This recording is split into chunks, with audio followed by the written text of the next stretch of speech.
qu'on a des bébés, on en a rencontré un, 3 ans, 5 kilos.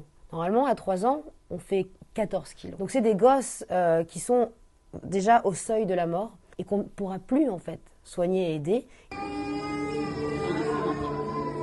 On a l'hôpital Al-No qui a été bombardé il y a 2 jours et qui accueille aussi les victimes du dernier bombardement qui a eu lieu sur un marché.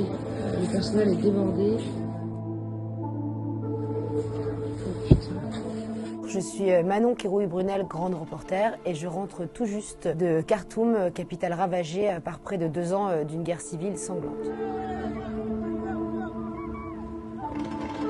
C'est effectivement une guerre qui peine à attirer l'attention internationale, d'une part parce qu'elle est éclipsée par d'autres conflits comme l'Ukraine ou Gaza. Ce quartier-là a été repris seulement il y a 3 semaines.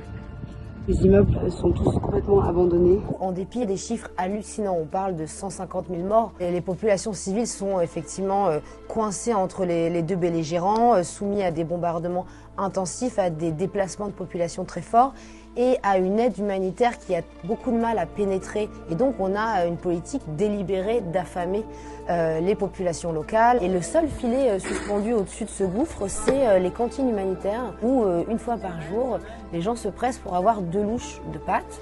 Et ça, c'est parce que des volontaires et des mécènes ont mis en place ces soupes populaires. Tous ces humanitaires, tout ce personnel de santé, nous expliquaient qu'ils étaient affolés par la décision récente qui a été prise par Donald Trump du gel des aides humanitaires américaines. Au Soudan, les Américains subviennent à la moitié des aides humanitaires. Donc s'il n'y a plus ça, on a déjà 16 millions de personnes en risque de famine. C'est une catastrophe annoncée. Et tous les médecins ont tiré la sonnette d'alarme en disant « nous, on a de quoi tenir 1 mois. Après, les stocks, ils seront épuisés. »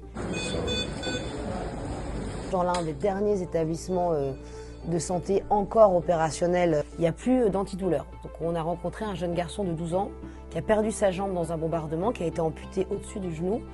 Et le gosse, pour atténuer ses douleurs, il a du Doliprane. Et ce sera donc un décret, une décision qui va se solder par des milliers de vies supplémentaires perdues.